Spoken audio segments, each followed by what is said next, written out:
Scalise. Well, thank you, Whip, for the great job you've been doing.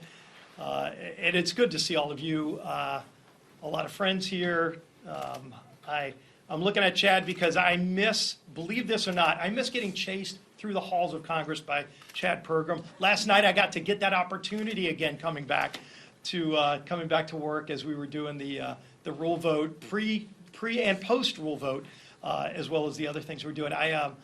If I can just for a couple of minutes, just share a little bit of a health update with you that I shared with my colleagues this morning at conference, and then obviously we'll get into the issues of the day and the week and take your questions. But a little over a month ago was diagnosed with myeloma, as you well know, but we had quick decisions to make in the hospital, and that was, do we go into an aggressive form of chemotherapy? And luckily, my oncologist in New Orleans, who we continue to consult with on a very regular basis, has been phenomenal at walking me through, what I need to do to first focus on my health, because that has been the main focus, is how do we address the cancer, because the cancers would put me in the hospital and was doing a lot of damage to my body. And so we had to get control over that and have a plan. And luckily they had a plan. They had treatments that have been approved by the FDA for many, many years on this form of cancer that many, many people have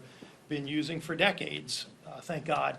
And I have made a decision to aggressively pursue it. And I'm a month in to the treatments, and the way that it works with this form of cancer is it goes in about a little over 3.5 week treatments, and then they want to evaluate and see how your body's responding, if they need to make tweaks, and then you go to another 3.5 week round of treatment for a period of months until they feel like you don't need to take the treatments anymore because you have adequately attacked the cancer. So we're a month in now. Last week I did a full round of evaluations. That's where I was, working with my doctors, running a whole lot of tests. They came back with the tests.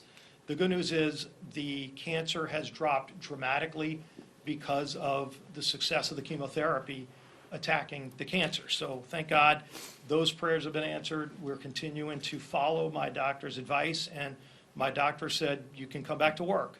And that's why I'm here, and we are here for a full week of work and whatever else it's going to take. But obviously there's been a lot of work going on. A lot of it I've been doing by phone.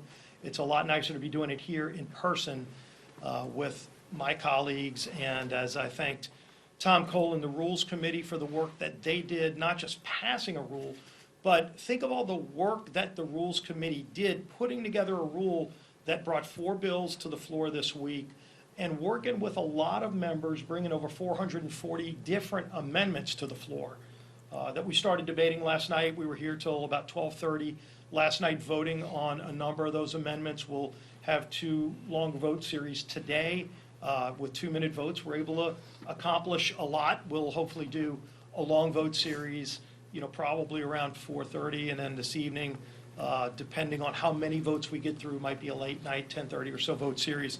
And just keep working through the amendments and then finally get the final passage on the 4 bills. The questions you will ask is, do you have the votes to pass the bill? Those are all fair questions. One thing you don't hear a lot is, what is in the bills? These are 4 bills that combined will fund about 75% of the government. As we're talking about, is there going to be a shutdown? Is government going to be funded? What are the priorities of the American people in funding the government? And frankly, that's what we've been focusing our time on. With Michael Cloud and the appropriators, with Tom Emmer as the whip, putting together the coalitions, what Tom Cole and the Rules Committee have been doing, all of the focus from Speaker McCarthy on down has been, number one, how do we make government address the needs of the people? And really what the people have been saying is, let's get to pre-COVID levels on spending, because we can't just keep writing blank checks. This idea all week you're hearing from Democrats, all they want to talk about is how much more money to spend, as if there's money sitting in a piggy bank. This is mostly borrowed money that they're talking about. And by the way, it's not borrowed money from ourselves, it's borrowed money from our grandchildren. So every time you hear a Democrat walking around D.C. this week going, I can't believe that's going to be cut, say, oh, okay, are you comfortable sending the bill on a credit card to your grandchildren? Because that's what they're doing. They're not paying for it today. They're not paying for it tomorrow. They want to track another $2 trillion in debt that's going to be sent to our grandchildren to pay for things that government wasn't doing just 2 years ago. We need to get our government back focused on the things that matter to families in America, having a strong national defense and having a strong closed border. And we're going to be focusing a lot on getting this border under control, even though President Biden doesn't want to. You're even seeing people like Jay Johnson, who was the Homeland Security Secretary under Barack Obama, who started working on securing the border. Donald Trump secured the border. Joe Biden opened up America's border to devastating consequences.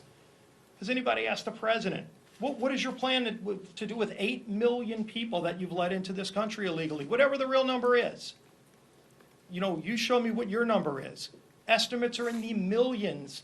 And mayors all across America, including Democrat mayors all across America, are saying enough is enough. This crisis has to end, and President Biden doesn't care. Well, House Republicans do, and we are dealing with this issue.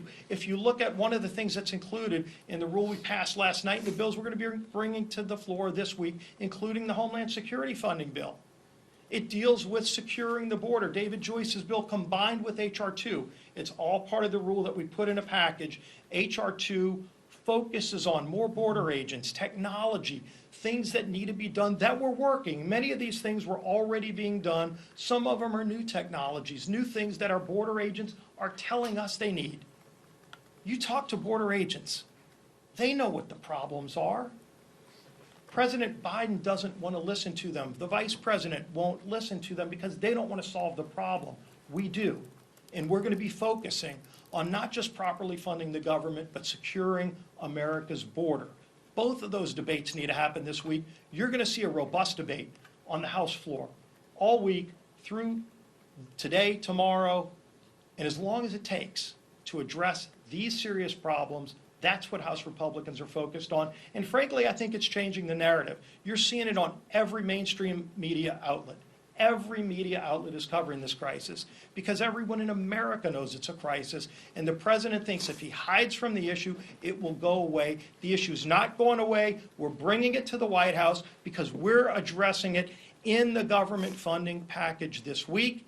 This issue is not going to go away because we care about the issue just like Americans do, and President Biden's going to have to care about it as well once we pass these bills.